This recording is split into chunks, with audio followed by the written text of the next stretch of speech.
What is going on, you guys? Ty here again. This tutorial is going to be an extensive tutorial, so it would take up a bit of time. So I'm just kind of giving you a heads up so you can prepare. We would be needing three softwares for this. Adobe Premiere Pro right here, which I have the clip already readied in there, and also Adobe Lightroom and a LUT generator, which I'm going to provide a link at the description box below so you could have it downloaded prior to following this tutorial. So we're going to start off with Adobe Premiere Pro first. The goal is to create a LUT or a lookup table file so that you could use for your DJI or your this tutorial is specific to DJI footages, but you could also make LUTs for your video clips using the same procedure. Alright, the very first thing you're going to do is load your file to Adobe Premiere Pro, just like this. Now I'm just going to play that up for you so you would know it's not a photograph, it's a playable file. Just like that. Yep, and it zooms out just like that. Now if you'd notice, everything is kind of shadowy on the image, as well as you get details right in here, but it's not that grand and cinematic. Again, we're trying to make this image or this video clip kind of like give that a cinematic vintagey feel. So what we're gonna do is make all these greens right here kind of toned down to the orange side, to the alternate hue of it, and see where we go from there. So first thing to do after loading the file right here is to press on this button that says export frame. Now I would want to select the largest frame first, one with much details like this. Yeah, so we'd want to export that from here. By the way, this video clip was set to auto, so it's kind of like, if you'd notice, it's dimming down a little bit on the exposure, which is my fault. I actually forgot to set it to manual, but let's just forget about that first for now. And I'm going to find the largest where I could have lots of details so that I could have something to work on with, and press export frame. This camera icon right here is going to ask you where to export that, so I'm sending it to my desktop right here, and you could also import that to a project if you need so. Press OK on this, then I go to my desktop, look that up, and here's the image. It's already converted to a JPEG file. It loads really slow, sorry about that. Alright, so I'm gonna create a folder on this. Now let's say YT sample edit, just something like that, excuse me. So I'm gonna keep that in there. Double click on this. I'm going to open Lightroom on my computer. It says no photos to import, so I'm gonna open the folder again, click, hold, drag over to your library. Again, this is assuming that you already are familiar with Lightroom and Premiere already. I was about to say Photoshop. If you're not yet adept with all these softwares, you might want to check out the other tutorials that we have, basic tutorials, standard edits on our channel. Browse that in there, that would help out. So what I do, I check on this, which by default already checked. I click on import and wait a little bit. It's gonna give you that. So what I do, I click on D on my keyboard, or say develop right on top, and it's gonna send you in to there. Alright, these are my presets which I already created. Some funny names right in there sometimes, and my clients as well, so please don't mind that. Just gonna close that, and I'm gonna be making this a little bit bigger so I could have like a real estate, so I could work on this as well as this. Alright, first things first, we are creating a LUT. Alright, so again, we are grading the image. We're not trying to fix the color of it. There's a big difference from color grade to color correction.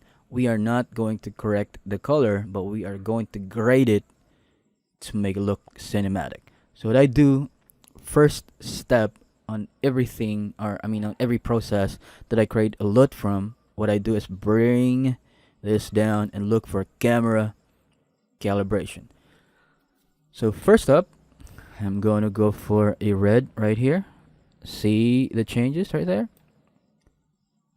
If I bring it down to the other side, and it's going to be a little bit blue.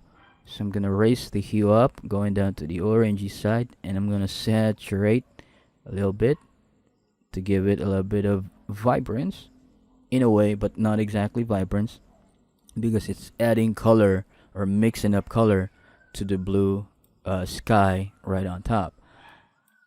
For the green primary, I'm going to remember we're trying to make it look, I mean, on the alternate side of the wheel, which is orange.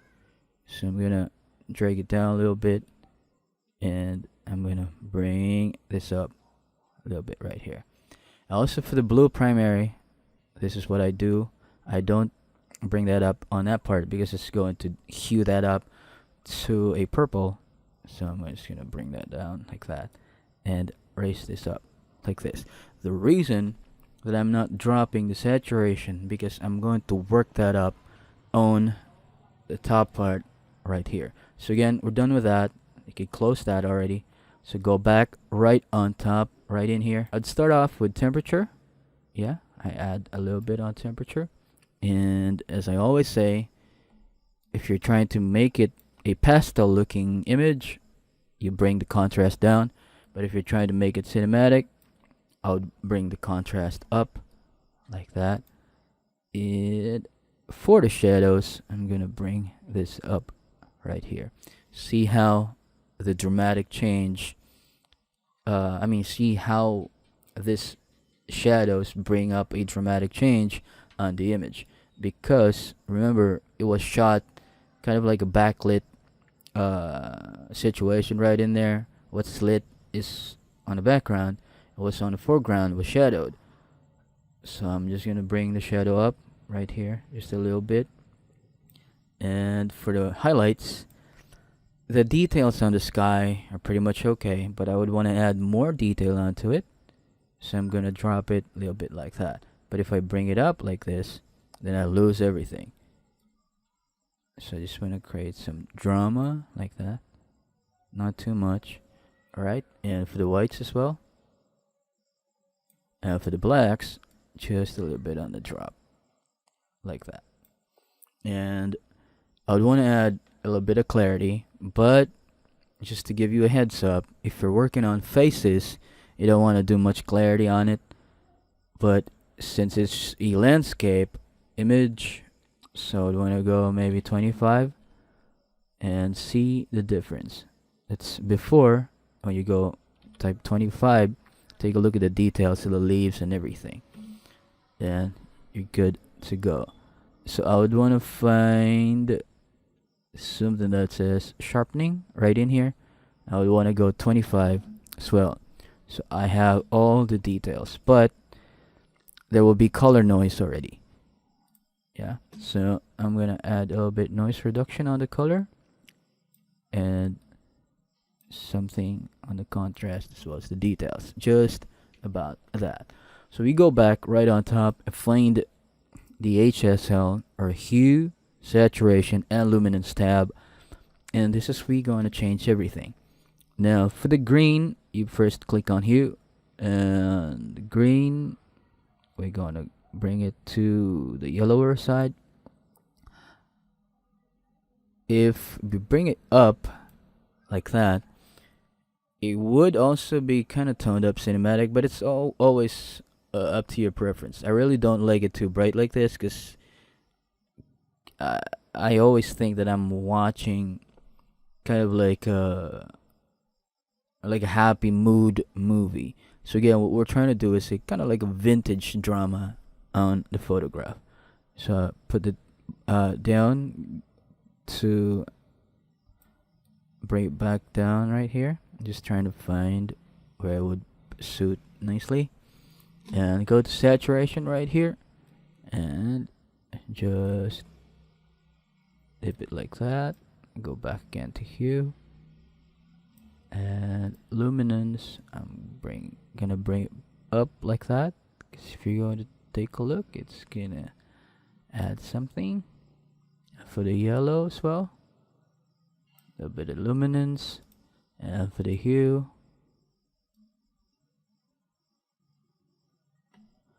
yeah, something like that will work for me already.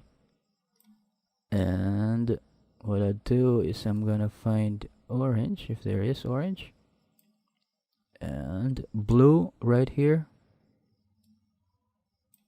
saturation for the blue,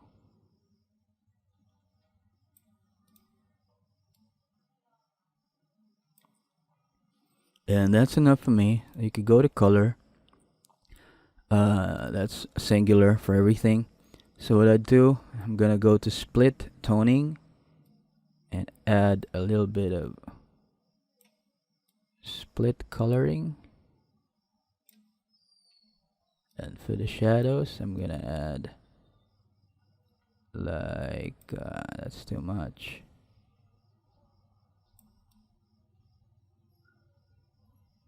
Yeah, just about that. So I press Y on my keyboard. Now see the difference right in there.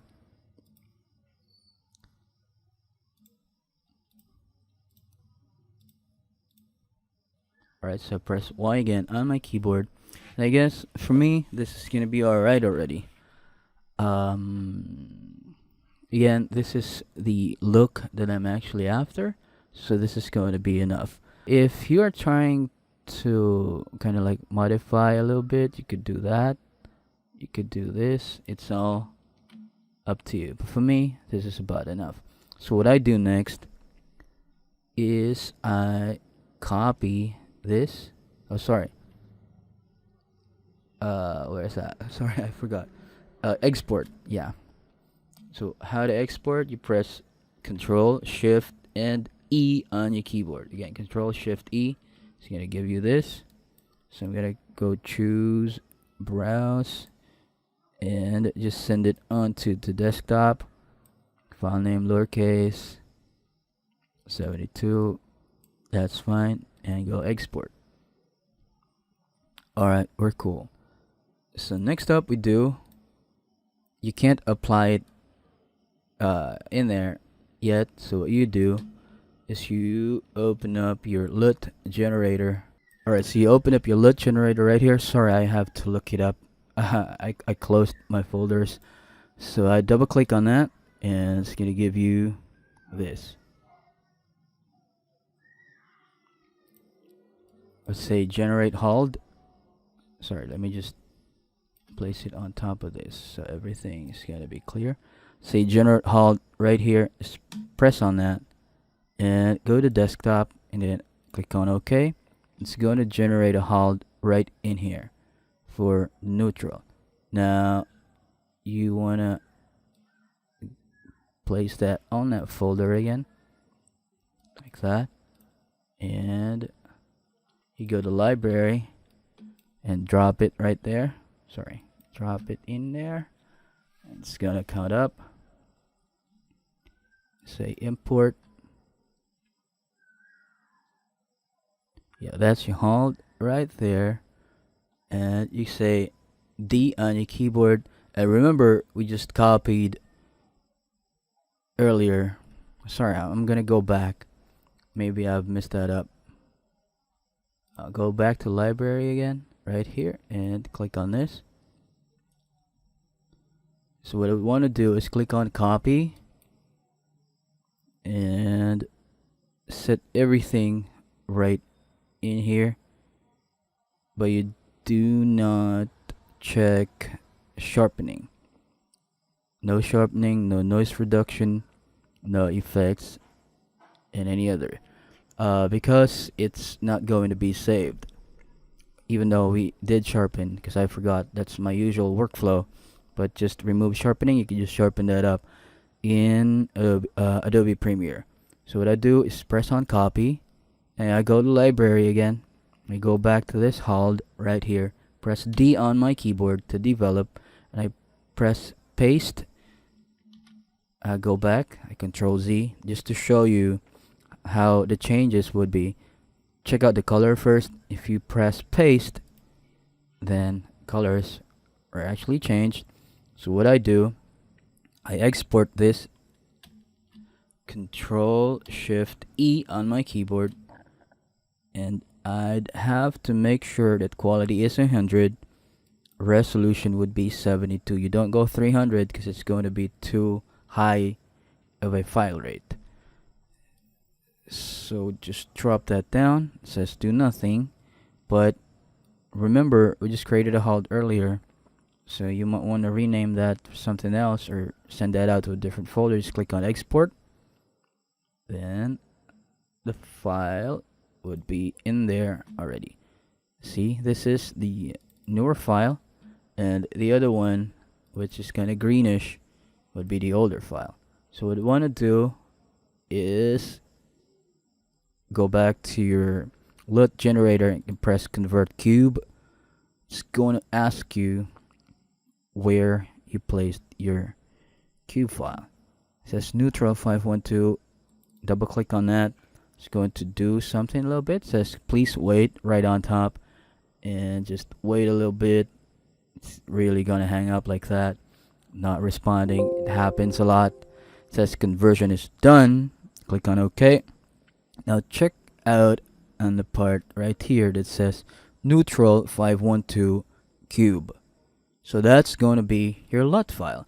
Now you go back to Adobe Premiere, right in here, and you go to effects panel right on top, and look up something that says Lumetri, and it's going to give you a lot.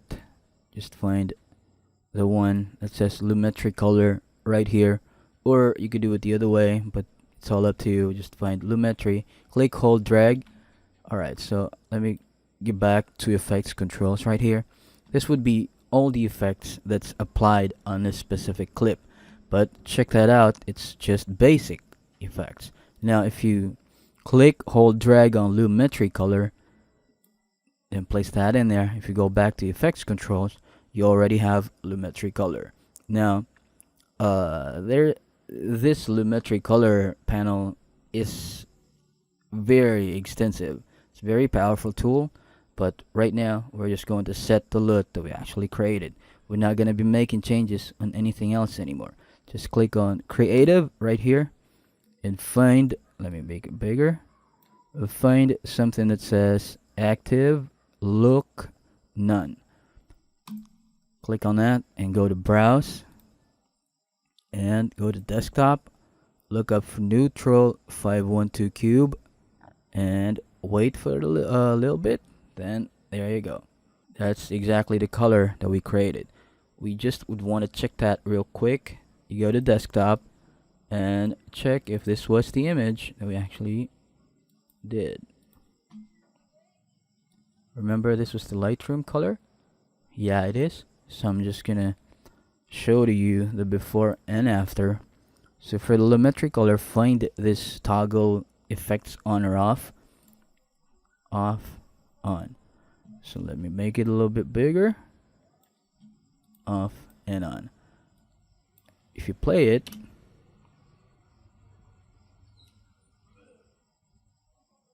yeah, it's going to really lag because it's 4K and my computer is really slow.